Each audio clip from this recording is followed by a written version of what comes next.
Hi guys, welcome to Richard Cabile YouTube channel. In today's video, I will teach you how to adjust the screen timeout of your Samsung Galaxy A01 Core. And okay guys, but before we start, kindly subscribe to my YouTube channel by pressing the subscribe button and the bell to notify you if I have new videos. Okay guys, let's start.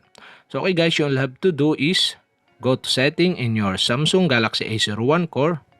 In settings, okay, go to display. And display, scroll down and go to screen timeout. Okay, you'll have to do is stop the screen timeout, and the screen timeout is set into 30 seconds.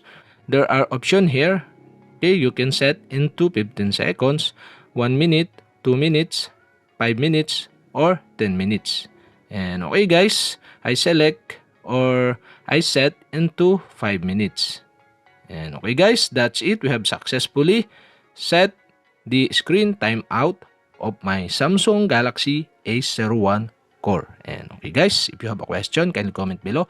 And don't forget to hit the subscribe button and the bell to notify you if I have new videos. Okay guys, thank you for watching.